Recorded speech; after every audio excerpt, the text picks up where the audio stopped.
Hello, good morning everyone. Welcome to my new YouTube channel. आज चाहिँ म पोखरादेखि धरानसम्मको यात्रामा छु।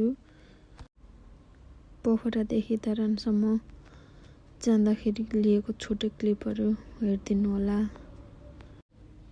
आज चाहिँ म एक्लै पोखरादेखि धरानसम्म जाँदैछु नाइट बसमा। त्यही भएर मैले खासै धेरै चाहिँ भिडियो क्लिप गरेको छैन, तैपनि सकेसम्म छोटो छोटो भिडियो लिएर राखेको छु। फोनमा चार्ज नभएको हुनाले चाहिँ मैले थोरै मात्र लिएको छु। मैले चाहिँ बाहिरी सिनको थोरै भिडियो क्लिपहरू लिएर छु। यो चाहिँ मेरो खानेकुरा कुरकुरे। मैले चाहिँ बाहिरी सिनहरू लिए पनि आफूलाई चाहिँ थाहा छैन कि म कहाँ पुगिरहेको छु, कहाँ कुन ठाउँमा भन्ने चाहिँ। किनभने यो मेरो पहिलो यात्रा थियो, फर्स्ट टाइम।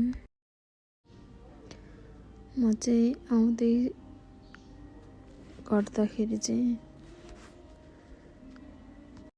मैले चाहिँ अलिअलि पोखरादेखि आउँदाखेरि भिडियो लिएँ रात नपरिन्जेलसम्म। जब रात परेपछि चाहिँ मैले कुनै भिडियोहरू लिएको छुइनँ, फोनमा पनि चार्ज सक्यो।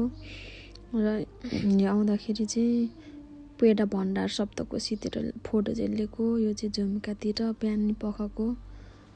अरू चाहिँ मैले लिन सकिनँ भिडियोहरू, फोनमा पनि चार्ज सक्यो। यो चाहिँ म फाइनल्ली धरान पुगेर बनाएको भिडियो हो। यसरी म चाहिँ पोखरादेखि धरानसम्मको यात्रा मेरो सफल रहेको थियो भन्दै आजको छोटो क्लिप नै समाप्त।